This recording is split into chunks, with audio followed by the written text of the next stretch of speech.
Press Play is a broadcast of Black Video News Network. And Black Video News Network is a product of Avista Products. You guys are familiar with us, the annual Black Book, Directory and Yearbook, and various other products that come out of the family of products and media here. Press Play has been focused every week on big topics and issues that impact the African American community here in Central Texas. Most specifically San Antonio, Bexar County, but we also extend our reach up to Travis County. We have devoted the past 4 editions to COVID-19, which at the time and still is one of the big topics, issues that are impacting our community in a disproportionate way. COVID-19, as you know, is a global pandemic. Everybody was dealing with it at the very same time, and we still are. We're not out of it. It may be a while before we can put this behind us and move on with our lives and get back to a normal. It'll be a new normal.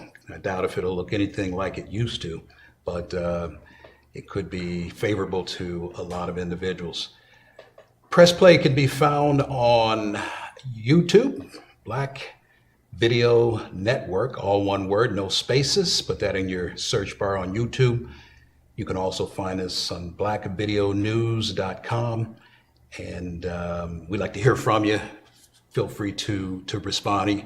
Every now and again, we do this segment live. Tonight, we're going to pre-record it, and then we will replay or air it at 7 o'clock this evening.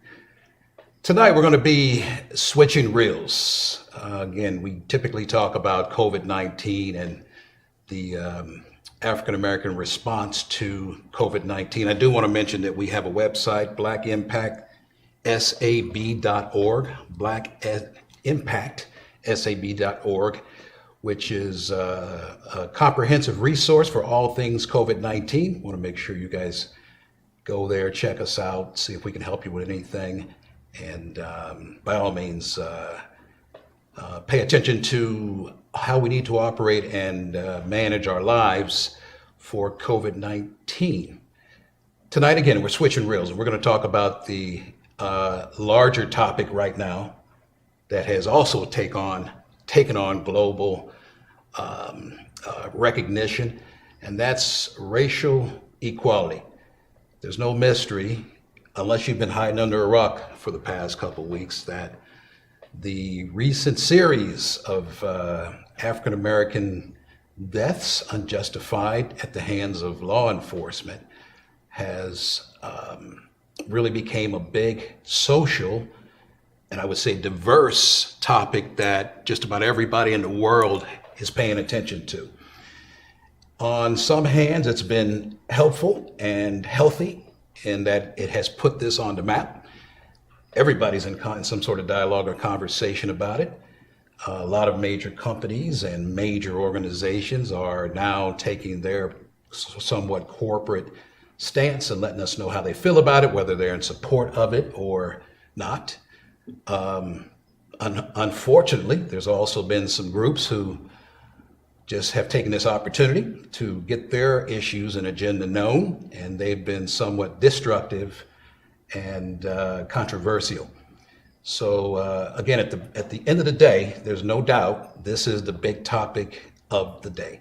Racial inequality, law enforcement, I'd say police brutality, and yes, it's racism and a race topic all over again. So tonight we're going to talk about the African American community's response to the racial injustice that's going on, and what we may want to do about it, how we should be responding to it. And we're going to bring on a special guest tonight who is at the front lines of this particular issue this week. And I'd like to welcome to the show Mr. James Brown.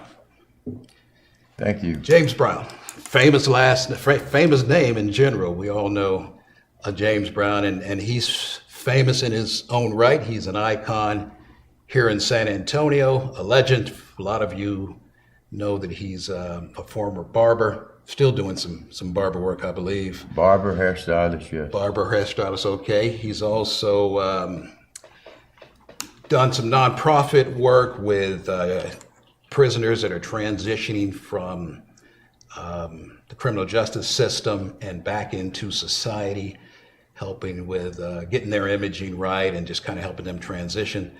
He's had some impact with the COVID-19 transition of prisoners coming out. But again, his current work and effort and energy is dealing with racial injustice going on. He was one of the keynote speakers or panel speakers this week at Travis Park when the clergy in town pulled together and they heard from Mr. Brown.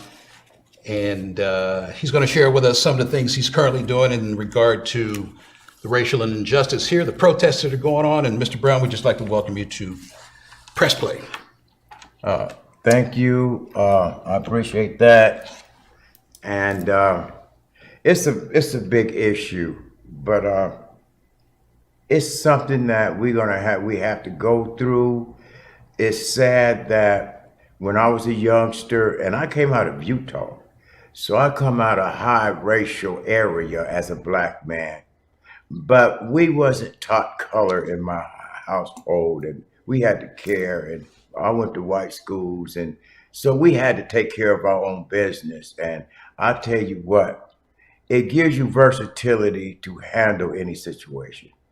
And as today, I understand in one sense of why more of the young generation is going through the violence and tearing up everything. We tried it in the 60s. It didn't work for us. And that's when Martin Luther King came and said, peace, love. And it worked a whole lot better. And that's why his name lives today. And two wrongs don't make a right. And majority of people, by me being in the rally, I was there from 4:30 to almost 9:30 Saturday.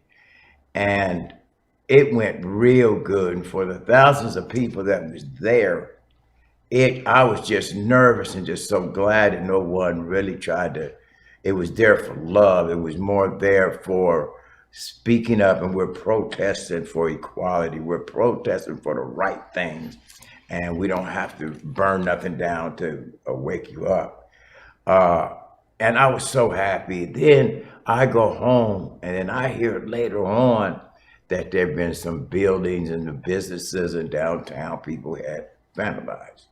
And that really hurt me because what had happened was all the majority of the real good people that was protesting had left. So there was still some, I want to say the younger, they said they were some 18 to 20 years old. So there was the last of the people, and I guess they still had their little hostility, but I don't feel like they was really part of all the group that was trying to love and just bring out what we're tired of. We're tired of police brutality. We're tired of all these different things that are happening racial-wise. I'm old school, 60 years old, and I'm tired. I feel that we all should be treated as people. I treat everyone as like I want to be treated. So I expect that. And when I go to certain jobs or certain, still try to apply for certain job, when I volunteer and I help people, I don't pick out race. Whoever wants my services, we're doing it. And if I can help, that's the way I am. And I think that we all as a people need to understand that. And so I understand also that why they're tearing up, they're just tired. But we don't have to go that level. But we're gonna have to pull together for a solution. And what I'm feeling as a solution, we all gotta realize we got to give back. As Black people, what I'm seeing too is that a lot of Blacks, when they do start making it or come out of the hood or come out of whatever you want to say, they'll go and they don't come back. And so they start making other Black people feel different. And I think that has a lot to do with our support in our communities. Here in San Antonio, I want the Hispanics to know that there's no one better than no one, no matter whether you're white, Hispanic, or Black. we are going to have that love and utilize all of our talents. Because if we can do that, every one of us won't be so frustrated. I hate when I go to a job and I know I'm treated like a black man. I'm gonna give you an example. Before anybody knew what I was really doing, they would kind of look at me like a thug, a drug dealer, a pimp, all the negative, and I could feel it, and people would say certain things. I went to a Spurs game, and I was able to go all the way down to the floor. And this is where all the money people and everybody was looking at me like, look the way he's dressed. Who is he? One of the people came up and said, "You got a ticket?" What do you mean, do I have a ticket? I wouldn't be way down here on the floor if I didn't have a ticket. I didn't like the way they approached me because they was judgmental. Yeah. So when they approached me, I said, "Sure, I got a ticket." And they was like, "May I see it?" I said, "I won't show it to you. I'll show it to your supervisor. Go get them. Because I don't like your attitude." So they went and got their supervisor. Then they realized that when I showed her my ticket, I told her, "You're going to have to train some of your employees." I said, because they're very judgmental just because I was down here. And I know because I'm black, I'm not supposed to be in this area. But that's not true.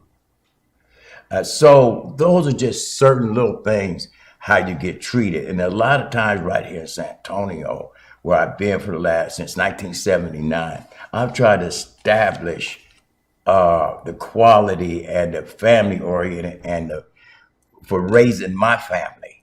Right. And trying to do the right things.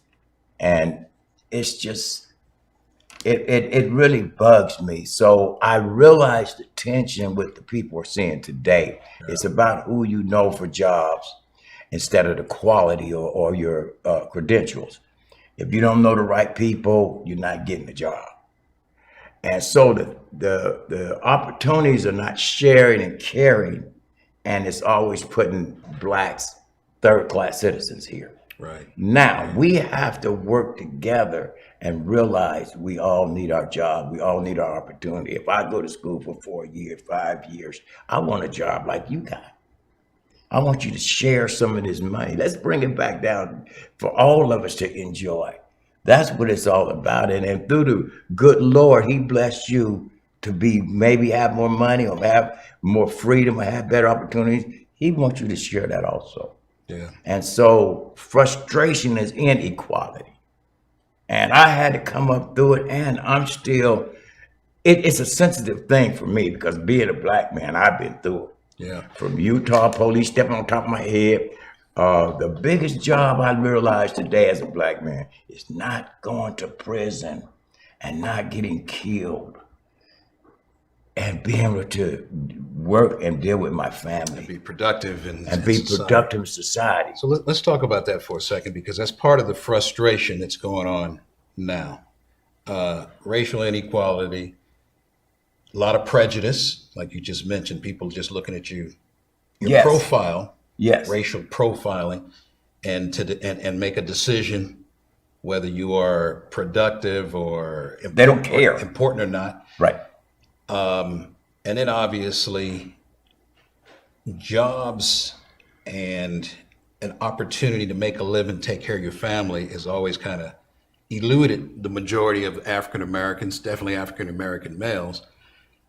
And we have had or found ourselves in the criminal justice system, right? Sometime out of survival. Yes. Making decisions just to feed the family, right? Out of survival. And then if we're in the criminal justice system, if we do happen to come out of there, because, I mean, you know, if you choose the wrong thing to do in life, you could either wind up dead or in the criminal justice system. If you can make it through the criminal justice system, now you got to come out and come back into society. But if you got a felony on your record, it's going to be hard to get a job. So just talk to us a little bit about your background, because I didn't realize you're from Utah. Tell us about your background, how you got to San Antonio. By the way, this is the father of Devin Brown, who was a former Spurs basketball player here. So talk to us about your background. Well, you can see that I am black. Okay. And also with my background And I just want to really, I got to give my parents all the credit, G's to my parents, is that thank you, because I was secure in myself. And coming out of Utah, I was one of the first black barbers, young barbers, to get a license, and then it become hairstyling. So I went and got 2 licenses as barbering and beauty. And they didn't have no young blacks, a lot of product for black people in Utah. So I went to school with a white guy, and when we graduated out of school, we opened a shop. It was called Ebony Beauty Styles, and that was back in the day when ebony and ivory. So he had a majority of the whites, I had a majority of the blacks, and I was showing him how to do blacks. And I already went to school, learned how to do whites, because I couldn't learn how to do blacks in the school. They didn't show me, so I had to go to California, where my cousins were, for a year and learn black hair. But I brought it back to Utah, and we had a shop, and that's how I met my wife. She worked for the government at Hill Air Force Base. And after about 2 years of dating, I wanted to leave Utah and get married. I was 27 years old, and I was tired of the clubs. I was tired of partying. I wanted a family. And I knew for me to make it, me and her need to get in the middle of the ocean. I don't want to go to her home. I don't want to be at home. So I figured, why don't you get a transfer? You work with the government and get somewhere where it's just me and you and our son. He was just born. But anyway, we ended up in San Antonio through her. She wasn't in the Air Force. She worked civil service. Okay. And so that's how I ended up in San Antonio. How'd you guys choose San Antonio? Was it a job transfer or? Job transfer on her with the government. On her. Okay. Good. Mm-hmm. Okay.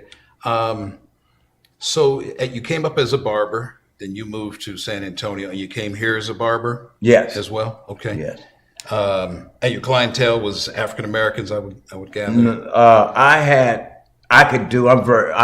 I went to school in Utah, so I had to do all whites and Hispanics and a few blacks, and learn on my own a lot of the real black hair, how to do black hair, because they didn't really have the products. The afros was out. You couldn't find whites that could cut your hair. A lot of the older barbers didn't know how to cut the afros right. So I had to go to California to learn how you cut an afro.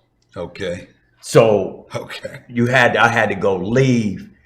And so when I went to Los Angeles, I went to Crenshaw Beauty College, and I went and I learned black hair. So I brought it back to Utah. And when we opened up a shop, I was doing pretty good there. And then when I got married, that's how I ended up, that's how I met my wife. She came and I was doing her hair. And once we got together and I decided to get married, I just wanted to leave my hometown so I could run to my family, run to no old girlfriends, have no problems. I wanted to focus because I was serious about marriage. And that's how I came to San Antonio. So we came through the government. She put a transfer in. We ended up here in San Antonio. Right. Okay, good. We are going to take a commercial break. We're here with Mr. James Brown, who is a longtime icon and legend here in San Antonio, and a very vocal person with the current protest going on for racial inequality, police brutality. You're watching Press Play. I'm your host, Cedric Fisher, and we'll be right back.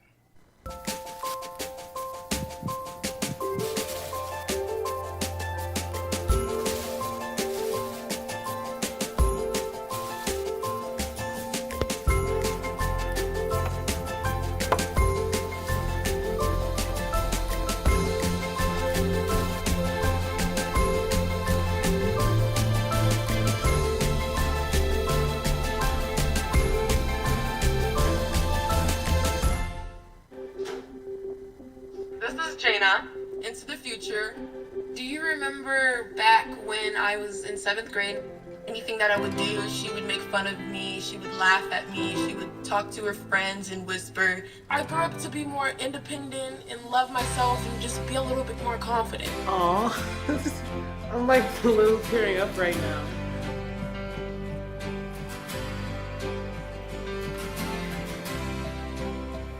Because of you, I feel not alone in this world. And you let me know that it only takes one person to make you feel wanted.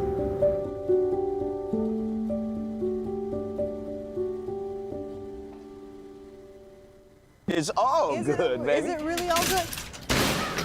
If you love me enough to routinely test your handyman skills, not to mention the strength of your marriage, then of course you'll visit nhtsa.gov/the-right-seat to make sure I'm in the right car seat.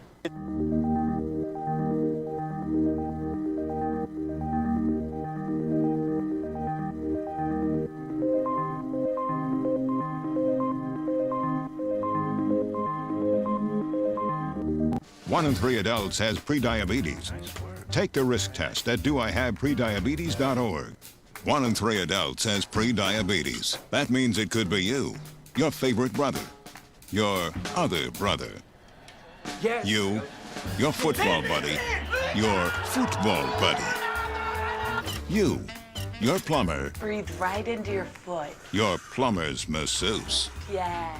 you, your dog walker, your cat jogger. With early diagnosis, prediabetes can be reversed. Take the risk test at doihaveprediabetes.org.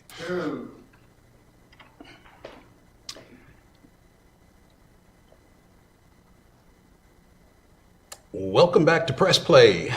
I'm Cedric Fisher, your host for Friday evening. Press Play is a broadcast of Black Video News Network.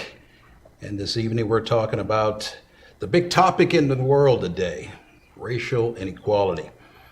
The recent deaths at the hands of law enforcement of African Americans has turned things upside down, and this is the big topic of the day. This evening, we're talking to Mr. James Brown, who is a San Antonio icon, a legend, well-known, in high regard and demand when these type of issues go on. So he has done some recent work in speaking to crowds and at the protest. I think he's attended a lot of the protests that have gone on a 6 or 7 day basis, and he's been sharing with us a little bit about his background. So, Mr. Brown, let's pick up where we left off. So, racial inequality is nothing new to you. You when you relocated from Utah to San Antonio, you obviously came up against some racial issues. Why don't you share a little bit about that and how it's been for you here in San Antonio? Well, with my wife being with the government, thank you, that that's how we end up here. And what I found out too is that even though she was working with the government, we was raising my son. He was 6 months old at the time. This is Devin? Devin. Devin, okay. Yes. And I still wanted to be family first. I really had made a choice to where as long as she can get to work, I can be there with the kids, be there with him at the time. I wanted to be that part of the daycare or be that part of his life and keep him with me and start building family first. But I also had a profession with a license, but I can only get into the hair business when I had to go through the license thing, and that was get my Texas license. So there was no big deal. But when I would go out at the time, they was only paying $2.10 an hour for jobs here in San Antonio. And I had to make my schedule around my family schedule. So when I would go out for different jobs, I felt so, I was a third class citizen. I didn't know hardly anyone, and I couldn't get a job because the Hispanics had the job, and then I didn't know the whites, and so it was just too hard for me to get a job. And it was very frustrating. And I didn't want my wife to have to do everything financially. I couldn't stand that, but I was wanted to give so much to make it easier for her so she didn't have to worry about a child and be able to grow into the government. And I would tell anyone, I'm glad I had skills of doing something that no one could stop me, and that was in the hair business. So I started working on the base and working at different places in between the time of trying to be there for my son and her. My focus was them to grow.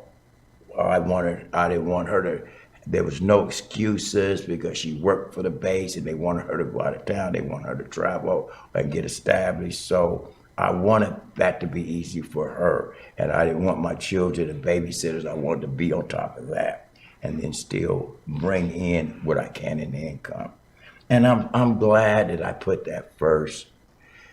And I'll tell anybody right now, and I think we all need to do it, especially as black men, if we have any access to our children, and the younger the better, is to try to guide them and mold them into skills, mold them in that self-esteem, mold them to be loving everybody instead of just black this, the violent this. And that's where I have a problem right now, is too negative of how we're raised. And I watched how the government destroyed our homes. As what I mean by that is now the woman is the single parent and they're working good jobs, and the man is going to jails and prisons and or drugs or whatever the situation is, the man's not in the home. And I found out even through with my mother and father, no one can come into that household and divide us. The government, the nobody, community, nobody. So you grew up with both So parents. I grew up with that cohesive. Okay. So I wanted that within my own family. So I just want to tell all black men and men, period, women and men, work together and co-parent. It doesn't mean whether, I don't care if you're married, if you and your husband, y'all adults, you don't get along, learn how to co-parent. A child needs that father image. Children need that parenting. That's why it's parenting. That's why it's two people together. God put it that way. So each child needs that to be secure as they grow up. Because when I look at this, the different things, and I talk to the average person right now, as all this racial and all this going on, and if I really broke down and start getting into their family life, majority of it is because they're frustrated from day one. And that causes insecurity, that causes meanness, that causes hate. And then when they get out there and try to get jobs, that causes a problem. So it's all built up in a bundle. And so I think it's very important, and I know it's very important, and I've seen it work for me, and for how it worked for me was I knew how important it was. No matter what my wife would say or do, I wanted to co-parent. And that's what we're going to have to go to. We can't blame the police for everything. We can't blame the man, the woman. We got to figure out how can we bring this together, because the black man has it hard. Everybody's against us. It's like either the woman's against us, either the system's against us, jobs are against everything we do. We're targeted. And we are leaders. So as it relates to racial equality, because I know you've been asked recently to do a lot of public speaking, what are you sharing with the crowds when you are speaking to them about racial inequality right now? Love. Okay. Love is the most important thing that I want to share to the crowd and to people, is let's love one another. Let's build this love and take it all the way to the White House. Let's take this love all the way back to the streets. Let's figure out how we can treat people like we want to be treated. Wouldn't you want to, don't you like when people treat you nice and people are friendly and people are not cornering you and you're giving you opportunity? Do you like it? Okay, I love it. So I have to give it. And I feel like that's what we all need to put ourselves in check. Look in the mirror. How do you treat a person? Are you backstabbing this person? Are you cutting this person's throat? Are you hating to be around this person? Right. So that's what I believe in. How did you feel about the George Floyd image and visual that everybody saw on the TV? I feel bad about it, but I've had my needs. You know, I didn't get killed. Thank you, Jesus. They killed this man. They stayed on this man's neck 8-9 minutes. Okay. Bad. Shooting a man 4 or 5 or 6 different times. Bad. But the point is, look at how Jesus does things. When Jesus took the man home, we love it. Let's go through what we have to go through. We love you. We miss you. But when Jesus took him home, when Jesus takes us home, he makes someone and better later on for everybody. This man's name has gotten as big as darn as Martin Luther King through what negative happened to him. So now I'm looking at the positive of the impact of this man's name. He make the police have to be more aware of it. He's gonna have to change the whole laws in the police. He's going to change the whole way people are thinking about people. So really, it's bringing more love to America, and it's sad that we have to get killed that way. But so he's somewhat of a sacrifice. He is a sacrifice to bring a better good. Yes. Right. How many people have? There's always a sacrifice. Okay. For something better to happen. Right. And we don't know who it's going to be. It can be you, me. We don't know. Yeah. It's unfortunate that it had to happen.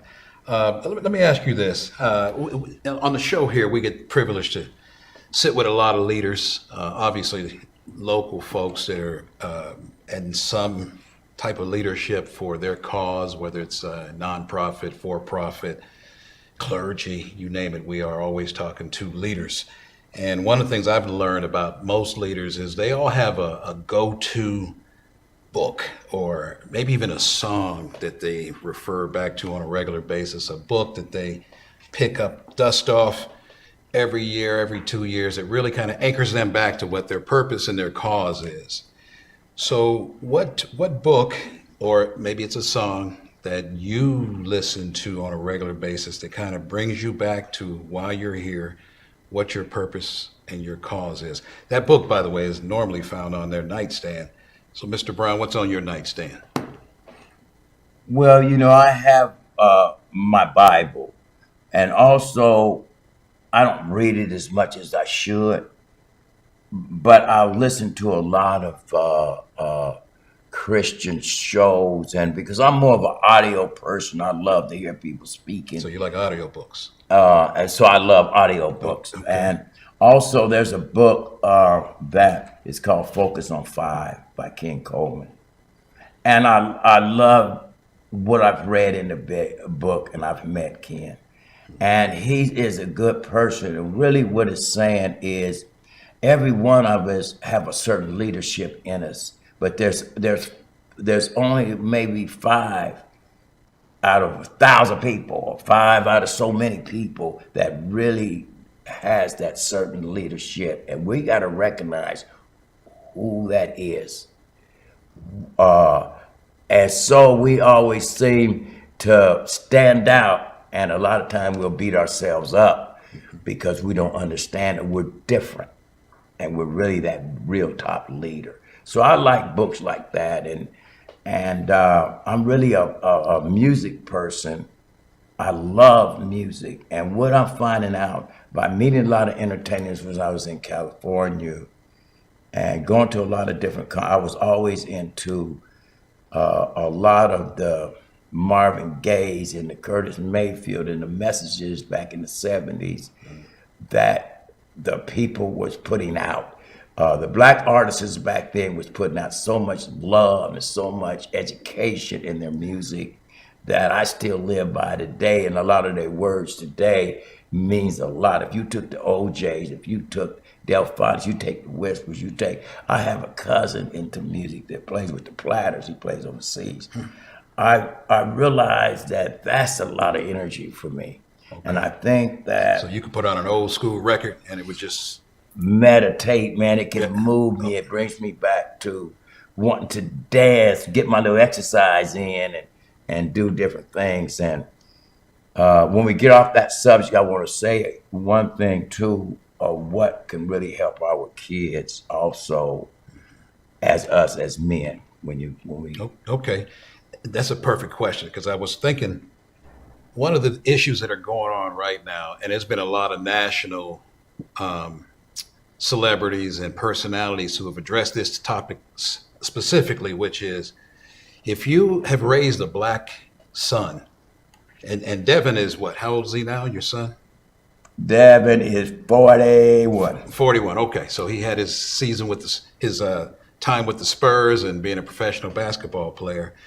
But if he was a youngster right now, let's say between the ages of 5 and 15, what would you be telling him about law enforcement, racial inequality, and just how to navigate through this life as a black male? Right now, as with grandchildren, you have to tell them. But right now, I tell them, their main concern right now is to focus. If you're 5, you really want to try to focus in something you love doing and get your energy in there so to keep you focused in the school. Now, outside that, when you see something on TV that is violent or negative, you say, that's why it's so important. You see this, that's why it's so important to go to school or to play these sports so you don't get caught up in a lot of different situations, you know. And a lot of times when we don't stay busy and do the right things, we end up in the wrong places, you know. Sometimes you could be in the wrong place and something happens. But majority of the times it's because we're in the wrong place, the wrong time. And a lot of times with my children, I can only go back now and think about where Devin come from, where my daughter come from, where my nephew come from. Those what I had my hands on and guiding, and thank you for their mom support. Thank you for the support that I was trying to give them and any outside support that helped me. But they was raised to get scholarships. They was raised to think better of how can we carry ourselves. In other words, like even if the police pull us over, if the police pull you over, 9 out of 10 times they may have an attitude. And if you're black, Hispanic, or whatever, they gonna come to you just to check your attitude out. Some of them just come to you anyway, presidents.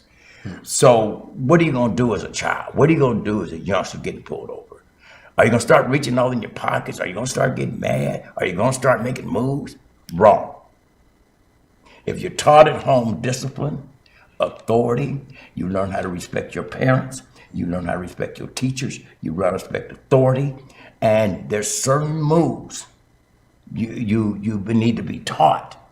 Keep your hands on that steering wheel when the police come to your car and direct you to move. Don't give them the ways.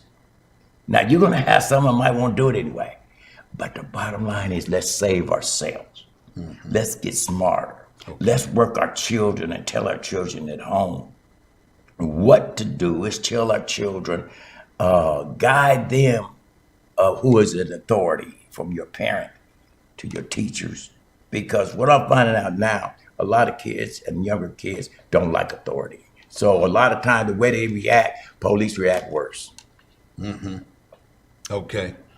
So a lot of some of the racial tension that's been going on in the situations with law enforcement is in the fault of law enforcement, but some of it is in the fault of ours, right? So what you're saying is if he's trained right at home, if the child is trained right, in particular, has a lot to do with it. Particularly our boys. Yes. That maybe some of these confrontations wouldn't turn into into Yeah, disasters. I'm a firm believer in how we raise our children has a lot to do with how they act in these streets.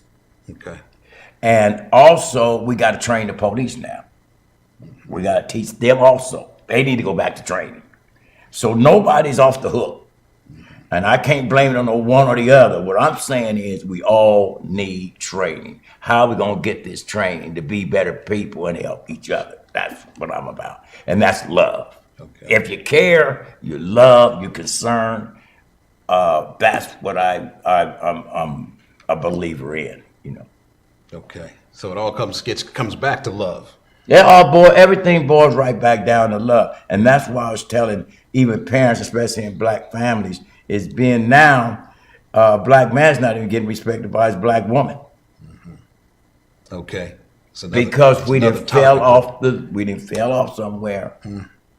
We've been kicked off somewhere. We've been killed somewhere. We decided we would go do some drugs. I'm gonna go do this and put up with certain things. So regardless of all of that, we as men got to realize that, you know what? I got to get myself back together so that I can help my children, so I can get my respect back. Because you can't blame the woman. When I was coming up, the woman stayed home barefoot, pregnant, baby. Now they're professional, sharp, and got it going on and making more money than men. So men's got to understand, okay, now, you better get off your butt. You better take care of your business and tell me this. I had a woman start making more money than me, and I had to make a choice. Are we going to do government? Do I want you to go into the government? You're a black professional woman. Or do I want to try to do my little hair thing and I could travel across the country and make good money? But now it's taking me away from my children. What my mission was to be there for my children and help them. And I'm glad that I did that. Now they're all very successful. But you know how more successful I am? A peace in my heart. And so glad to see the production and the seeds that has grown through love. My child, oh God, I just look at him. Oh my goodness. My daughter ended up with scholarships. My daughter was the first black female ball girl for the Spurs before Debbie even got into the league. She won the City National Championship in her pageant show. She done wonders. When I would go up to the high school, my nephew David, I brought him from Denver when he was about 13 or 14 because of his conditions, and I wanted to be him around. But anyway, the bottom line is, in high school, when I go up to the high school, you know, the principal, the teachers, the coaches, everybody come to me and say, What's that? Mr. Brown, you got some awesome kids. They're so respectful. They're so good. They are stars in the school. Well, they didn't have no choice. Okay? Okay. It's the way that But works. I dealt with the community with kids that didn't have all that. Right. With bad kids. Yeah. So I deal with it all. But the bottom line is, I enjoy being that father. I enjoy being given that love. And I think we all got to reach back out there and help each other. In the professional world, I want to tell you, as a black man, you're a very sharp black man yourself. The people here in the studio got skills. We need to reach out in these elementary schools, reach out in these junior high schools, reach out in these high schools, try to grab these kids as early as we can and have mentor program. When I had my barbershop, I would give kids free haircuts, but I had such a big clientele throughout the base, I would ask professional people to talk to a lot of my kids. If I had a kid knew how to draw where I talked to an architect. If I had a kid play sports, we talked to sport. Whatever skills of kids have a passion for, I would work or find someone that can talk to them and they can look up to. So we all need to grab each other's hands. Okay. That's sage advice. That sounds real good. Once this situation clears, because this too shall pass, and there'll be life. It'll look a little different after we all get through this. Just like Corona has kind of changed the world, I believe this particular issue, what's going on, again, because it's global, is going to change life from what we knew before. What type of work, what are you going to go on to do after this? Because I know right now you're just kind of working the circuit, speaking, and helping folks get through all of this. What are you going to do next? Well, I'm just gonna go right back to what I've already been doing, and that is I work at the Haven of Hope, and I'm running the barbershop at the Haven of Hope and doing makeovers. And what that is these people that get out of jails, out of prison, substance abuse, or whatever they're going through, they got to go through certain programs, and if they get through the programs, then they get into housing, and then they get back into society. So what I'm doing is running the barbershop. It's called Men's Legacy. And what that is actually, instead of just cutting their hair, making them feel good, look pretty good, and getting confidence in doing, I'm able to have their attention as a barbershop does. I get their attention and you feel comfortable and they feel comfortable, and I'm able to put men back into them as a push. Like, in other words, you still a man. Don't worry about what happened. Worry about what you got to still do. And now that you're out of the jail, now that you may be off these drugs, try your best to stay that way and be clean, because you see you probably got children, you probably got a wife, you probably got things going on. And as long as the good Lord wakes you up, you got a chance. So give them haircuts, give them a shirt and tie, give them certain things that motivate them on special occasions. I had guys that come up to me that was in the streets and they didn't even have a shirt and a tie to go to their mama's funeral. Hey man, come here, man. Cut their hair, clean them up, give them shirt, tie, shoe, whatever they need, I got it. And I show up and this white guy, I'm the only black spot at the whole funeral. And I felt so good.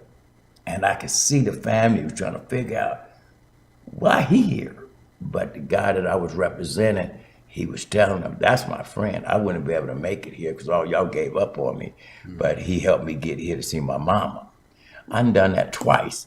And do you know what a feeling that is? So that's what I do.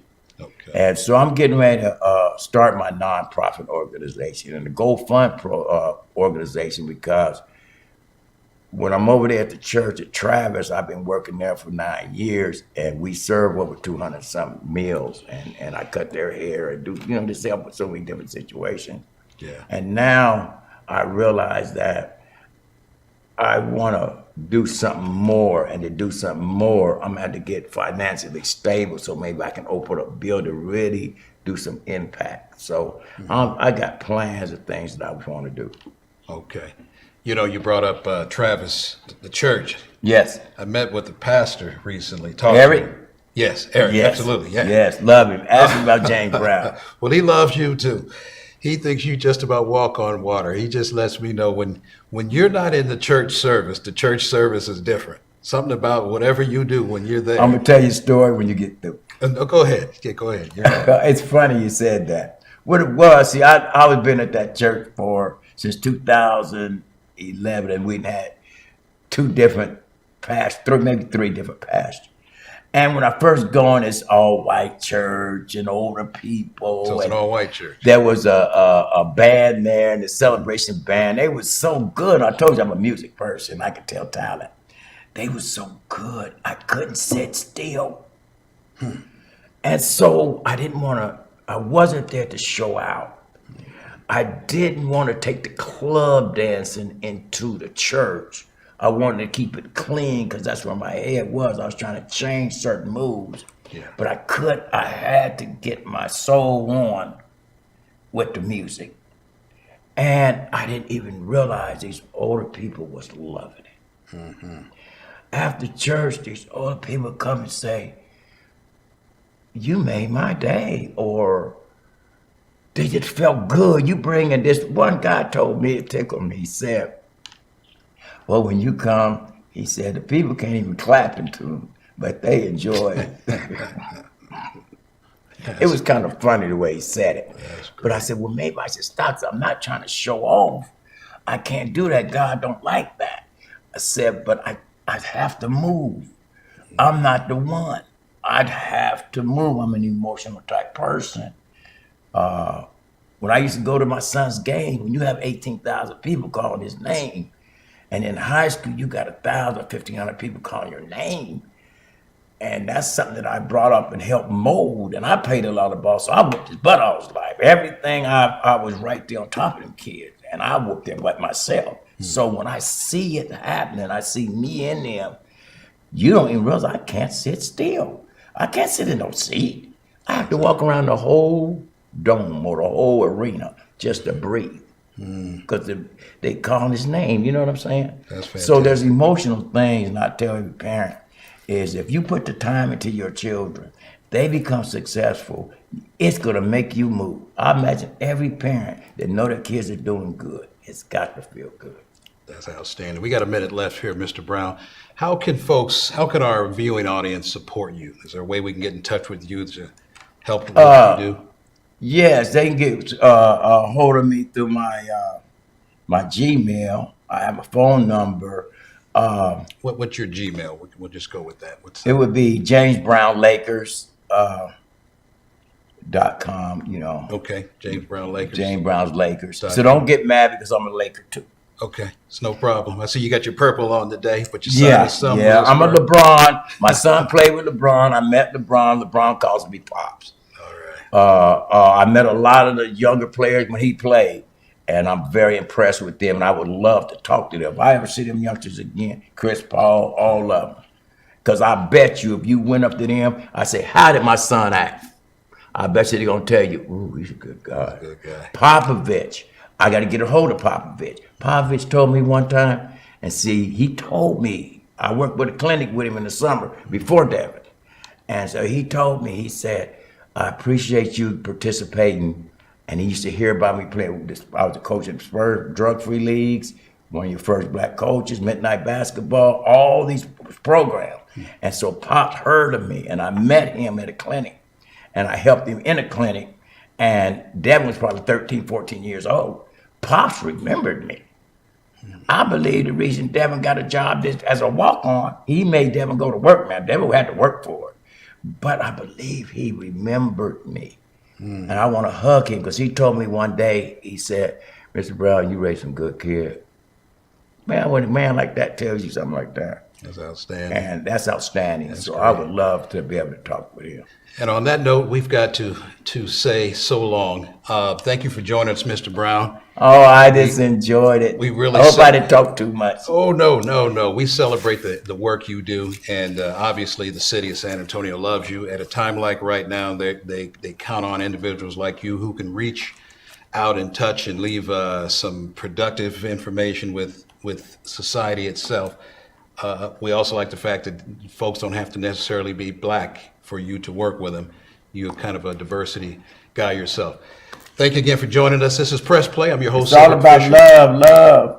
It's all about love. We'll look forward It's all to about seeing you love. next week. You can find us on YouTube, Black Video News Network. Black Video Network on YouTube, all one word, no spaces. BlackVideoNews.com is our website. Inquire. We'll see you next time. Press Play is a broadcast of Black Video News Network. And Black Video News Network is a product of Avista Products. You guys are familiar with us, the annual Black Book Directory and Yearbook, and various other products that come out of the family of products and media here. Press Play has been focused every week on big topics and issues that impact the African American community here in Central Texas, most specifically San Antonio, Bexar County, but we also extend our reach up to Travis County. We have devoted the past 4 editions to COVID-19, which at the time and still is one of the big topics, issues that are impacting our community in a disproportionate way. COVID-19, as you know, is a global pandemic. Everybody was dealing with it at the very same time, and we still are. We're not out of it. It may be a while before we can put this behind us and move on with our lives and get back to a normal. It'll be a new normal. I doubt if it'll look anything like it used to, but it could be favorable to a lot of individuals. Press Play can be found on YouTube, Black Video Network, all one word, no spaces. Put that in your search bar on YouTube. You can also find us on blackvideonews.com. And we'd like to hear from you. Feel free to respond. Every now and again, we do this segment live. Tonight, we're going to pre-record it, and then we will replay or air it at 7 o'clock this evening. Tonight, we're going to be switching reels. Again, we typically talk about COVID-19 and the African-American response to COVID-19. I do want to mention that we have a website, blackimpactsab.org, blackimpactsab.org, which is a comprehensive resource for all things COVID-19. Want to make sure you guys go there, check us out, see if we can help you with anything. And by all means, pay attention to how we need to operate and manage our lives for COVID-19. Tonight, again, we're switching reels, and we're going to talk about the larger topic right now that has also taken on global recognition, and that's racial equality. There's no mystery, unless you've been hiding under a rock for the past couple of weeks, that the recent series of African American deaths, unjustified, at the hands of law enforcement has really became a big social, and I would say diverse topic that just about everybody in the world is paying attention to. On some hands, it's been helpful and healthy in that it has put this on the map. Everybody's in some sort of dialogue or conversation about it. A lot of major companies and major organizations are now taking their somewhat corporate stance and letting us know how they feel about it, whether they're in support of it or not. Unfortunately, there's also been some groups who just have taken this opportunity to get their issues and agenda known, and they've been somewhat destructive and controversial. So again, at the end of the day, there's no doubt this is the big topic of the day. Racial inequality, law enforcement, I'd say police brutality, and yes, it's racism and a race topic all over again. So tonight we're going to talk about the African American community's response to the racial injustice that's going on, and what we may want to do about it, how we should be responding to it. And we're going to bring on a special guest tonight who is at the front lines of this particular issue this week. And I'd like to welcome to the show Mr. James Brown.